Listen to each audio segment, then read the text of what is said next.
Hi guys, welcome back to my channel. So this is the third time that I'm filming this. Cecilia, cut all the crap. Go straight to the point. This lovely camera isn't even focused on me. My face is all a blur. Anyway, so the reason why I'm filming and refilming this video is because I think the question that we're going to talk about today is actually very important, and it's a question that I get asked a lot, which is how to get a job in Spain after you graduate, and most importantly, how to get a work visa in Spain. So the strategies that I'm going to share in this video serves best for people who plan to study in Spain first and get their work visa after they study in Spain. Let's just dive right in. So if your plan is to get work visa in Spain, the most important thing that you need to understand is the government's policy for foreign students to get their work visa. You need to understand what are the rules so that you can plan way ahead so that you don't lose time.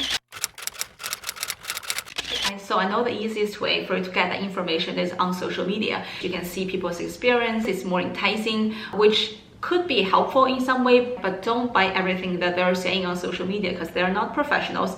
Their case might be different than yours. Take it as an extra source, but bear in mind that the information they have there may not be 100% accurate. So where can you get the most accurate information? It's the government website, probably written in Spanish and open to some interpretation, but you will have more or less of an idea of what they might need. And if there are things that's so ambiguous to you, you can find a professional and ask for advice. I think it's important to plan things ahead, even before you come to Spain or even before you start your study in Spain, because there are boxes there that takes time for you to check. And secondly, you need to understand your university's policy about doing internships. The reason why it's so important to understand the internship rules is because if your goal is to get work visa straight away after you graduate, you need to find a company that's willing to sponsor you work visa already by the time you graduate. Unless you have amazing work experience before, like a superb profile, chances are the company will have to know that you are a valuable asset for them first to be willing to make that work visa for you. And how do you prove your abilities? By working for them first. So how do you work for a company when you're still a student?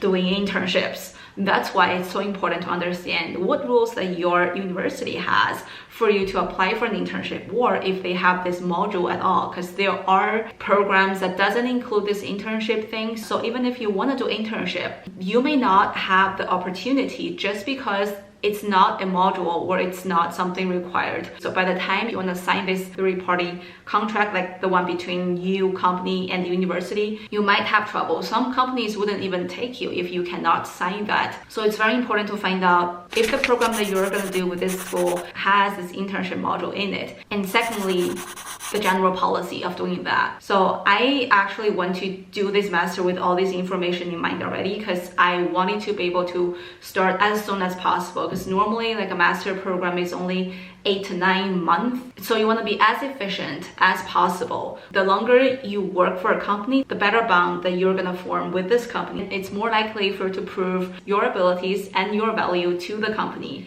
And then comes the question of how you can find a company where you can do your internship. So I think when you look for an internship, you need to really define your goals. If your goal is to, let's say, get work visa and stay in Spain after you graduate, you need to find an internship or like a company that has a better chance of hiring you than a company that has zero chance or very low chance of hiring you.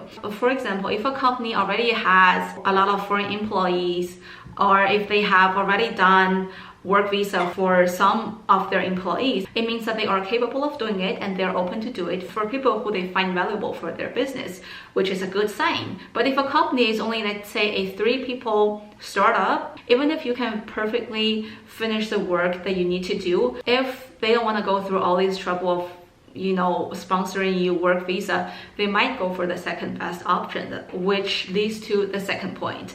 Understand your competitive advantage in the job market. Because for example, if you are let's say a graphic designer, there are companies who value that, willing to do work visa for you because you are the best graphic designer. But of course, there are also a lot of companies who are willing to go for the second best option. They might want to go for people who can directly start working for them instead of them having to understand all these policies and have all these extra work. But let's say if you speak another language, French, Chinese, English, whatever, and some of that company's important clients are from a country that speaks that language. It sort of leaves them with no better option than hiring you. Even if you're not the best graphic designer, you have that competitive edge. They need someone who can communicate directly with the client, for example. So what I meant by this example is that aim high, of course, but you also need to really analyze the situation. And all these strategies that I'm sharing with you are only ways that I think is gonna boost your chance of getting the work visa, instead of if you do this then you will definitely get it. No, that nothing is guaranteed in this world. Things are constantly changing. So the only thing that you can do is to be well prepared and to maximize your opportunities. Try all the best you can and see how things turn out. So anyway, I hope this video is helpful for you guys, and I'll see you guys in the next one. Bye.